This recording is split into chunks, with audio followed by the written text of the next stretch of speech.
नमस्कार।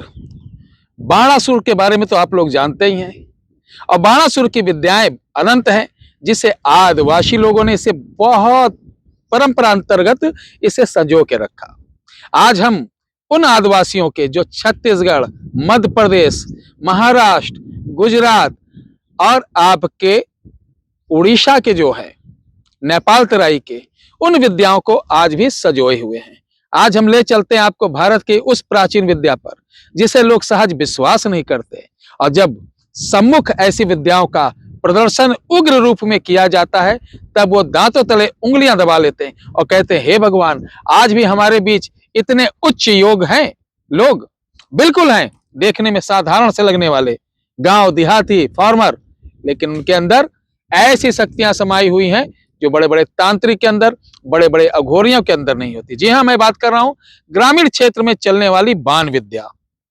बाण षष्ठकर्म में भी चलती है, जैसे मारण, मोहन, वशीकरण, उच्चाटन इत्यादि में भी इसका प्रयोग होता है। लेकिन आज हम बाणासुर की बाण विद्या के बारे में बताएंगे, जो बहुत ही दुर्लभ, बहुत ही चमत्कारी है। इसका प्रयोग करते ही आपका कोई भी कार्य होगा तीर के तरीके होगा। लेकिन देवी और सज्जनों, मेरे प्यारे प्यारे दर्शकों, ये इतना आसान भी नहीं है। ध्यान रखिए, मैं सनातन परंपराओं की उन विद्याओं को आप तक पहुंचाने की चेष्टा करता हूं जो लुप्त हो रही, गुप्त हो रही। मेरा उद्देश्य है कि हमारे आने वाली आल औलाद, हमारे सनातनी बालक बच्चे, वो किसी अन्य जगह ना दौड़ें, अपनी धरोहर, अपनी विरासत को संभाल के रखें, कुछ चीज सीखें और सिखाएं, अपने सनातन को आगे बढ़ाएं। और हमारी बहन बेटियां किसी धर्म के मजार और ये जो होता नहीं बहुत सारे आजकल, कहीं ना जाएं।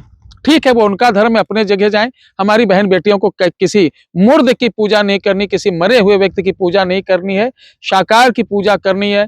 हमारे यहाँ क्या सिखाया जाता है सनातन धर्म में? सर्वजन हिताय सर्वजन सुखाय, विश्व के सभी लोग सुखी हो और स्वस्थ हो। साथ ही क्या बोला जाता है उद्घोष में? विश्व का कल्याण हो, प्राणियों में सद्भावना हो, हमेशा बोला जाता है। यह है मेरा सनातन धर्म। किसी धर्म की आलोचना करना, किसी धर्म को आहत करना, किसी धर्म का उपहास उड़ाना, वो कोई धर्म नहीं हो सकता है, वो अधर्मी लोग होते हैं। तो देवी और सज्जनों, चलिए बाण विद्या बताते हैं। बाणासुर की विद्या के लिए सबसे पहले इस वीडियो के डिस्क्रिप्शन बॉक्स में एक मंत्र दिया जा रहा है, ध्यान रखना।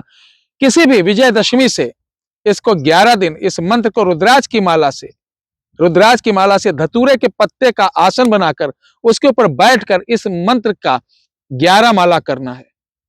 प्रतिदिन 11 माला दक्षिण मुख होकर करना है। अंत में कोयले की अग्नि जलाकर पूरे मंत्र 11 दिन का जो 11 माला होगी, एक माला से आहुति होगी। रीठा होता ना, रीठा का बीज होता, और घी की, रीठा और घी का आहुति होगा। उसके पश्चात यह मंत्र सिद्ध हो जाएगा। अब जरूरत पड़े कि हम कैसे बाण बनाएं, इसका प्रयोग कैसे करें। जब भी आपको कोई काम करना हो, मंत्र में एक जगह लिखा मेरा काम, तो मंत्र में वो काम अपना हो तो अपना नाम, दूसरे का हो तो दूसरे का काम बोलकर, अब इसका विशेष है धनुष बनाना। तो इसमें धनुष बनेगा, ध्यान रख लो, चित्रा नक्षत्र में काटे हुए बांस का धनुष बनेगा।